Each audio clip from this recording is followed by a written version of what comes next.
आज बिरसा मुंडा जी की जयंती तो है, उसके अलावा भी जो देव उठनी 11 भी है, इसकी आप लोगों को बधाई। बिरसा मुंडा जी की जयंती तो हम धूमधाम से हमारे गांव में मना रहे हैं। आज हम अंजड़ के कार्यक्रम में भी थे और मैं समझता हूं कि पूरे मध्य प्रदेश में और देश भर और जहां भी हमारे आदिवासी समाज की दुनिया भर में है, वहां पर भी भगवान बिरसा मुंडा जी की जयंती धूमधाम और जोश उत्साह के साथ मनाई जा रही है। ये बिल्कुल मैं आप लोगों को बताना चाहता हूँ कि उनका जो व्यक्तित्व जो था, अद्भुत व्यक्तित्व के धनी थे बिरसा मुंडा जी। और आपको भी अगर अपने व्यक्तित्व को बढ़ाना है और उसके बाद इस दुनिया से जाने के बाद भी अगर इस तरह से पूछने वाली जो अगर बात है, तो आपको अपने व्यक्तित्व से अगर इस तरह का अगर व्यक्तित्व अगर ऐसा इस तरह का व्यक्तित्व अगर बनाना चाहते हैं, तो आपको हमारे बिरसा मुंडा जी के व्यक्तित्व से या हमारे जितने भी जिनकी जो फोटोज जो लगी है, जिनका जो उल्लेख हमारे वक्ताओं ने जो किया है, उनसे सीख और प्रेरणा लेना चाहिए। ये हमारे नेताओं ने, आदिवासी नेताओं ने अद्भुत काम किया है। आप हम सब इस बात को बहुत अच्छे से जानते हैं कि दुनिया, बहुत सारे जो बच्चे जो अभी मैं समझता हूँ कि इंटरनेट से भी जुड़े हुए हैं और फेसबुक और उसके बाद मोबाइल व्हाट्सएप से भी जुड़े हुए हैं। आजकल गूगल से जो चाहो वो जानकारी भी मिल जाती है। हमारे देश की आजादी के पहले क्या हाल थे, और भगवान बिरसा मुंडा जी सन 1875 में उनने जन्म लिया था और 25 साल की उम्र में वो चले गए। मीन्स आने 146 साल पहले की बात है। लगभग 150 साल पहले क्या स्थिति रही होगी जब हम भी हमारे पूर्वजों के साथ में, हमारे बुजुर्गों के साथ में यहाँ गांव में जो बैठते थे, तो गांव की, हमारे कासेल गांव की स्थिति, राजपुर की, बड़वानी जिले की और मध्य प्रदेश की और देश की क्या स्थिति थी, अलग अलग हमारे धर्म, जाति और उसके बाद स्त्री पुरुष और बच्चों की सबकी क्या स्थिति है, आप हम सब अच्छे से जानते थे। लेकिन अब ये जो जमाना आया है फेसबुक का और व्हाट्सएप का, इसमें जानकारी भी मिलती है। तो हमारे ये जो पुरखों के बारे में हमको पढ़ने को और सीखने को जो मिल रहा है, उसके बाद हमारे जो वक्ता जो समाज के जो तैयार हुए हैं, मैं उनकी तारीफ और प्रशंसा भी करता हूं।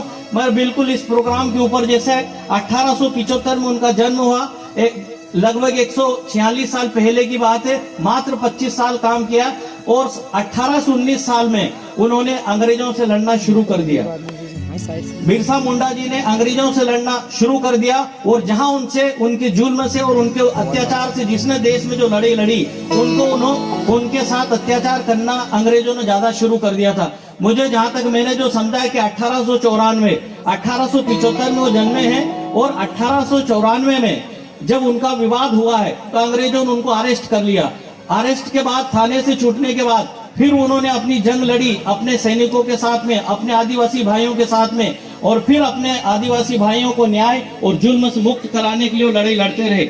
एक बार अकाल पड़ा था, जहां जो उनके जो अपने एरिया में एक बार अकाल पड़ा था, महामारी आई थी, जैसे अभी जो कोरोना वाली जैसे महामारी चल रही है, ऐसी बड़ी बड़ी महामारी पहले भी आती थी, पहले भी अकाल पड़ते थे, कोई मदद करने को तैयार नहीं होते थे। अंग्रेज तो हमारे देश के थे नहीं, हमारे देश से उनको लगाव और अटैचमेंट था नहीं, वो कभी कोई हमारे देशवासियों को तड़पने देते थे, मरने देते थे, मरने के लिए मजबूर हो जाने देते थे।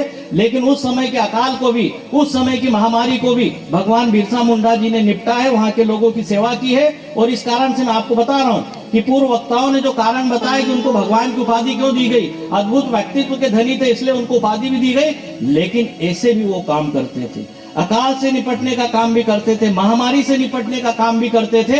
ये सब तमाम और बड़ा अगर जुल्म होता था तो अपने हथियार उठाकर प्रशासन से और अंग्रेजों से अगर लड़ना हो, अंग्रेजों से लड़ने के लिए तैयार होते थे। अंग्रेज कौन शासक थे जिनका दीन अस्त नहीं होता था? दुनिया में जो देश थे, उन लगभग 100 से ज्यादा देशों में उनकी हुकूमत थी, उनका राज था, उनका शासन था। मैं आप लोगों को बताना चाहता हूँ, दीन अस्त नहीं होता था। इतने ताकतवर, इतने सक्षम और इतने मजबूत थे, ऐसों को उखाड़ फेंकने का काम बिरसा मुंडा जी जैसे ही कर सकते हैं और हमारे वीर क्रांतिकारी ही कर सकते हैं। हम उनको नमन करते हैं, उनको प्रणाम करते हैं, स्मरण हम करते हैं। और आज जो कार्यक्रम जो हुआ है, हमारे युवा साथियों ने जो ठाना है, ये बहुत अच्छी बात है। मैं युवाओं के लिए भी कहना चाहता हूँ कि सेवा, समर्पण और राष्ट्रभक्ति की भावना अगर हम लोग जागृत करेंगे और उस लाइन पर हम लोग चलेंगे, तो निश्चित ही मैं समझता हूँ कि आप लोगों ने भी जो ठाना है कि समाज का भला होना चाहिए और समाज की जो तरक्की होना चाहिए, उसके बाद आगे काम करते करते मैंने 1894 की बात बिरसा मुंडा जी की बताई। उसके बाद 1897 और 98 में, वो 97 में लड़ाई लड़े, 400 सैनिकों के साथ में लड़ने के लिए गए। और उसके बाद एक कोई तांगा नदी पे भी अंग्रेजों के साथ उनकी लड़ाई हुई और उस लड़ाई में अंग्रेजों को उन्होंने हराया उसके बाद उनको बिरसा मुंडा जी को अंग्रेजों ने अरेस्ट किया और 9 जून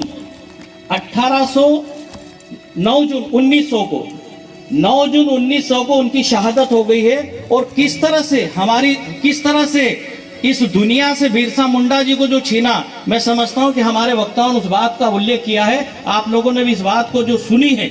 लेकिन आज हम स्वतंत्र भारत के जो नागरिक हैं और आज जो हम जिस मुकाम पर है, मैं समझता हूं कि उसको भी आप सब अच्छे से जानते हो। मैं केवल इतनी भर बात करना चाहता हूं कि जब कभी भी कोई बात अगर जुल्म, अन्याय और अत्याचार की बात आती है, हमको लड़ना पड़ेगा, मुकाबला करना पड़ेगा, वो कोई भी हो। आज धीरे धीरे करके सभी समाज अपनी जगह बनाते जा रहे हैं। ऐसे ही हमको हमारे आदिवासी समाज को भी जगह बनाने के लिए इकट्ठे होना पड़ेगा, संघर्ष करना पड़ेगा, शिक्षित होना पड़ेगा। पहले के जो हथियार थे युद्ध जीतने के, वो ये हथियार थे जो बिरसा मुंडा जी के पास है। आज अगर आपको युद्ध जीतना हो, अपनी लीडरशिप का लोहा अगर मनवाना हो, तो आज का जो हथियार है वो शिक्षा है। शिक्षा में भी अच्छी क्वालिटी की शिक्षा, अगर आप मजबूत सभी तरह से इंटेलेक्चुअल हो, एक्सपर्ट हो, आजकल तो गूगल सब कुछ सारी जानकारी जो देता है, आपको मेहनत करना पड़ेगा, इंटेलेक्चुअल बनना पड़ेगा और शिक्षित बनना पड़ेगा, तो आपको कहीं पर भी किसी भी क्षेत्र में कोई पछाड़ नहीं सकता है। ये मैं आप लोगों को बताना चाहता हूँ। शिक्षा से मजबूत होइए और हमारे प्रदेश को, हमारे समाज को डॉक्टर, इंजीनियर, शासक और प्रशासकों की और अच्छी लीडरशिप की आवश्यकता और जरूरत है। और मैं समझता हूं कि इस तरह की जो डिबेट होगी, इस तरह के जो कार्यक्रम होगा, तो निश्चित ही हमारे बच्चों में वो चीजें भी आएगी और हमारे बच्चे वो मुकाम हासिल करेंगे जो धीरे धीरे दूसरे समाज भी मुकाम हासिल करते जा रहे हैं। ये मेरा आप लोगों से यही मेरा आप लोगों से आग्रह और निवेदन है। क्योंकि मैं पॉलिटिकल फील्ड में काम करता हूं, अगर आपको जहां कहीं अगर ऐसा लगता है कि मुझसे संपर्क करना चाहिए, मुझसे जो जितना जो बन पाएगा, मैं निश्चित ही आप लोगों के लिए, मेरे से जो सेवा बन पाएगी, मैं आप लोगों के लिए, आपकी सेवा के लिए हाजिर रहूंगा। मेरी जो लाइन है, मेरी जो फील्ड है, उसका पालन करते हुए पूरी तरह से आप लोगों के मैं साथ रहूंगा। मैं जानता हूं एजुकेशन का महत्व क्या है। मैं आप लोगों को एक लाइन में ये भी कहना चाहता हूं कि मेरी इंजीनियरिंग की डिग्री, मैं इलेक्ट्रॉनिक्स इंजीनियर हूं, मेरी इंजीनियरिंग की डिग्री और मेरी विधायक की शपथ एक ही तारीख की है। 6 दिसंबर 1993 को मैंने एमएलए की शपथ भी ले ली थी और उसी दिन मेरी इंजीनियरिंग की डिग्री भी है।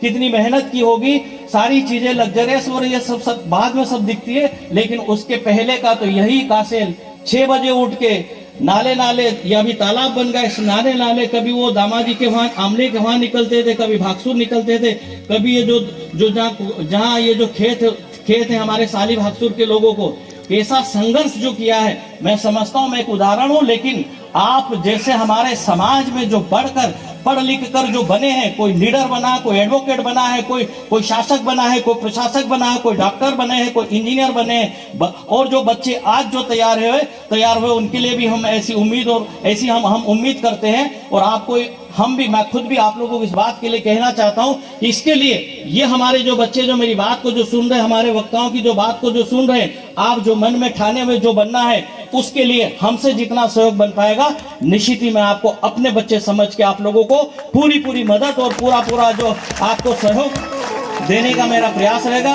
आप सबको बहुत बहुत धन्यवाद। जय हिंद, जय जौहर।